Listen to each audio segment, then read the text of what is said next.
Okay guys, welcome to part 2 for the awesome TFL Racing Bronco build series. Now in this series I'm going to be putting together this awesome Bronco for you guys so you can share along the experience as well, and you might not have seen a build series or one of these rock crawlers being put together, so it might be interesting for you guys.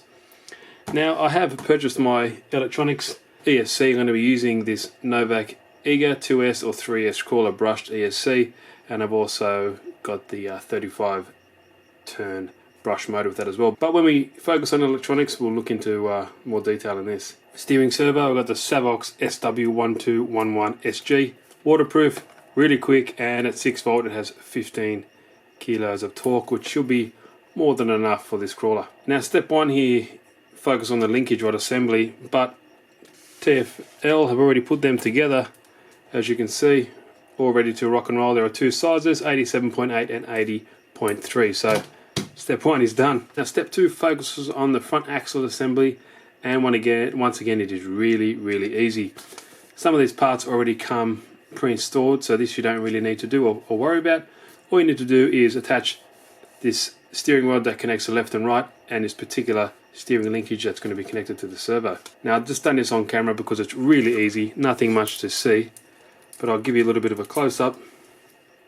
As you can see here, really nice detail, and it is M3 and M3 nylon lock nuts as well, so nothing will rattle loose over time.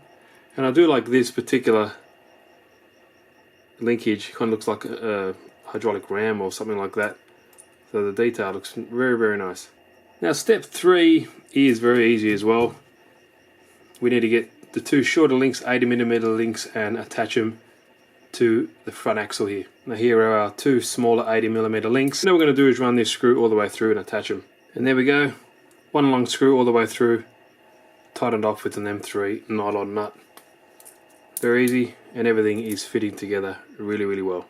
Now the next step, we have to get the shocks and attach the two lower linkage rods to them, and then that also attaches to the front axle assembly. Kind of hard to do this behind the camera. And there we go. So that is one side done. I will do the other side off camera. And there we go, the front axle and linkage rod assembly is ready to go. The shocks are installed, that whole front assembly is done. Now step 4 is exactly like step 3. You have to attach the linkage rods and the springs as well. So same as step 3, I'm not going to bother you showing you step by step. I'll put them all together and I'll show you the end result. And just like that, step 4 is done. Everything is connected. Everything has gone together really easy, no problems. And the quality is fantastic. I see no issues so far in this build. One thing to note is you have to pay attention of the length of the screws. The one here is the longest one, and these two ones on the side are the shorter versions. Just like there, as you can see on that picture. Okay, so step 5 is all about the motor assembly. And as you can see there, we're going to mount the brushed motor onto the center gearbox, and there's also this decorative V8 engine shielding that covers it all, so it looks kind of, well, like a fake V8 I guess. Now first step is mounting the 13 tooth pinion to the motor shaft itself, and I know a lot of you guys know this, but you always got to make sure that you actually put your little grub screw on the flat area of that motor shaft. And very important to use Loctite on here, because if you don't, you know, you might be lucky and it never comes loose, but always in my case these come loose and you end up this flying off during you know, your crawl or bash, and something generally strips and it's not a good day. So easy way to get around that, just use some Loctite, put that on there and it will never come off. Okay, once that's done, you got to attach the motor to the actual center gearbox, and you can see it has some spacers here, and then you've got some other washers. Drive it all together with two screws. It's going to be a little bit difficult to do it through the camera, so I'll start putting it together and I'll show you how it looks. Now, as you can see, the screws aren't that long to hold the motor on. It is because that is all that is needed to grip the actual can of the motor. As you can see, the can of the motor is probably the wall thickness of this screw here, so that's important. Make sure you have the right length screw, because if you have too long and you don't notice, you go straight into the windings and cause, well, you could cause damage to your motor. And always important, make sure you put some a bit of Loctite on there so it never comes out. Now, another important step before you lock down both the motor screws is to get your mesh right. If I push this motor really hard up against this spur gear, you notice it's really hard to push and it doesn't sound too good. You feel the resistance building up. If you have it too far out, it'll be just grabbing, but over time it might work its way loose a little bit, and that is how you strip gears. So ultimately, if you're new to this, you can run a small bit of paper between there, tighten it down, and then spin the paper back out, and that should be a perfect mesh. But if you've been in the hobby for a while, you can just know just by feeling it, and the gap itself looks pretty good. So get that how you want it to. I'll tighten the other one down and show how it looks. Alright, excellent. I'm happy with that.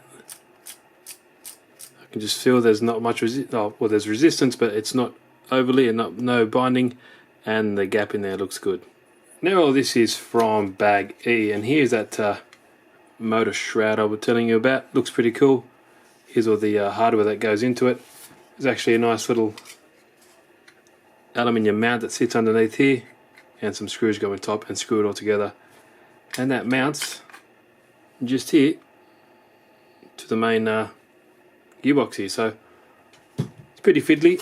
I'll put them together. It's only 4 screws, very easy stuff, but some screws are going into metal, so I will definitely use a little bit of Loctite just to save hassle later on. As you can see, for this particular assembly, you use these nice countersunk screws here and this nice chamfered like washer, so it gives you a really nice finish. As you can see there, looks really cool.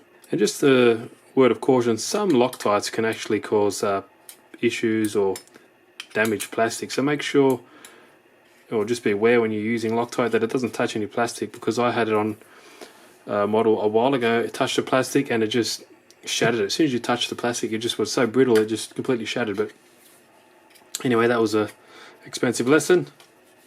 But here we go, there's the motor mount, or the motor cover, and it just sits on in there just like that.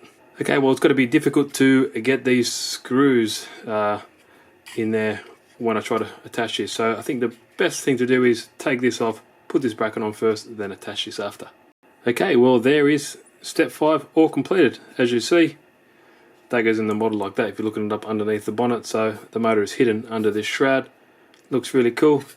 It's very heavy too, and this is like a fiberglass as well, so it's not plastic. It's very similar to what the body is made of, so that looks very nice. All the motor wires are nicely tucked underneath there, out of the way. Very cool. So far so good.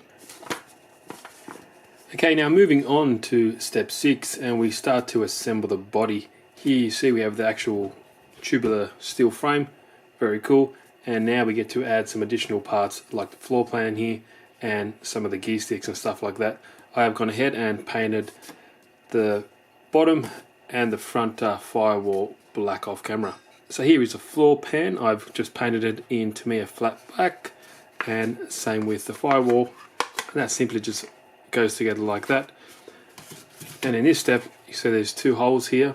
That's where you actually mount a cool gear stick and shift knob. It's all one piece of metal there, very cool. So they go in there, and there is an additional lever there as well, very nice. So they just go in there like that. Obviously I'll tighten them up and I'll show how it looks. And that's how they look when they're positioned. Very sturdy, not going anywhere. A little bit fiddly to get the actual nuts on the back, but not too bad. Now the next step in part 6 is securing this to the actual frame of the car.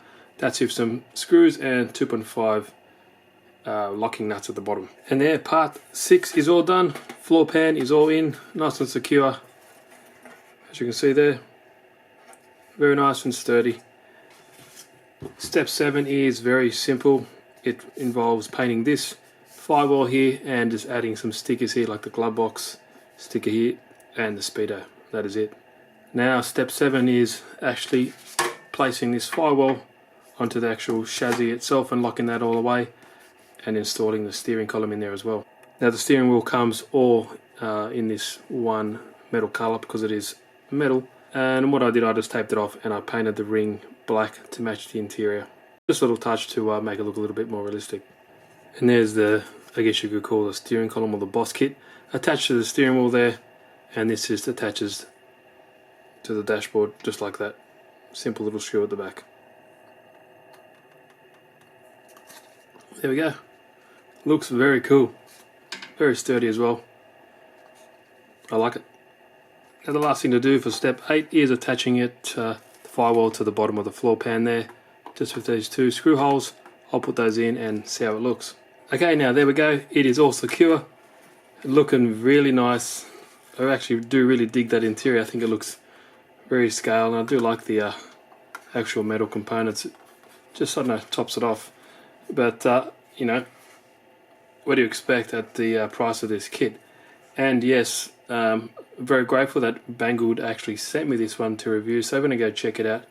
Leave the link is left in the description. But that is looking really good. Really happy with it so far. Now that wraps it up for part 2 for this TFL Bronco build series. Stay tuned for part 3 coming up very shortly. Any questions, please leave them down below. Links in the description if you want to go check this out. But Steve here again from RC Tanks and Trucks 24/7. Thanks for watching, guys, and I'll see you in the next video.